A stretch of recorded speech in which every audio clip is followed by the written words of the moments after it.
Баршаңызға сәлем, сіздермен бірге мен Айдана. Құйрық майды қалай шыжғыру, қалай еріту, құйрық майдың емдік қасиеті жайында бөлісетін боламын. Видеоның соңына дейін көріп тамашалаңыздар. Және де подписаться батырмасын басып, тіркеліп, лайк басып, пікір қалдыруды ұмытпаңыздар. Құйрық май осыншама мөлшерде алдым. Құйрық майды дәл видеодағыдай кесіп, 4 бұрышты ғып ұсақтап турап алатын боламыз. Құйрық май құйрық түбінде дөңгеленіп жиналған май. Мұндай май жекелеген қылшық және ұяң жүнді қой тұқымдарында болады. Қойдың құйрық майын ертіп пайдалану жөтелге дауа. Ол үшін құйрық майды ұсақтап турап аламыз. Дәл видеодағыдай ыдысқа салып ысытамыз. Майды 15 минуттай ертеміз.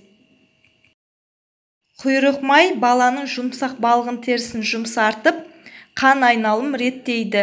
Нәресте қол аяғын керіп созғанда сәбидің буындары жазылып, денесі сымбатты болып өсетін болады.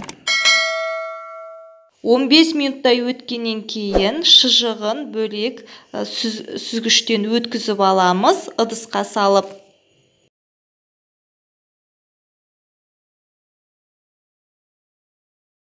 Ал майын осындай шыны ыдысқа құйып алатын боламыз. Шыны ыдысқа құйған өте ыңғайлы, суығанын күтетін боламыз. Құйрық майды толық еріткеннен кейін шыны ыдысқа құйып аламыз да, ал шыжығын ашыған нанға пісіріп аламыз. Шыжығымызды ашыған қамырдың дәл ортасына салып, керемет дәмді нан пісіріп шығатын болады.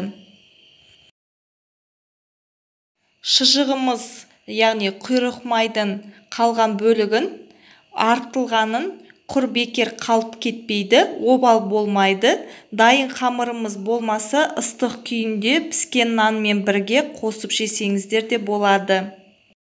Нанымызды домалақтағаннан кейін табамызға ұн себіп, нанымызды салып, домалақтап басып шығатын боламыз.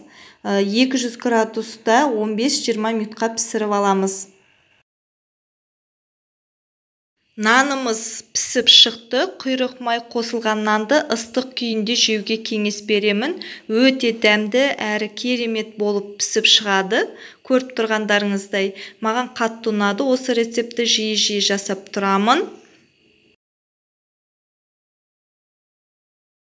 Құйрық майымыз толығымен дайын, суытылған, және де осы күйінде балаларыңызға жылытып алып, табанына, арқасына жақсаңыздар, жөтел тезірек кететін болады.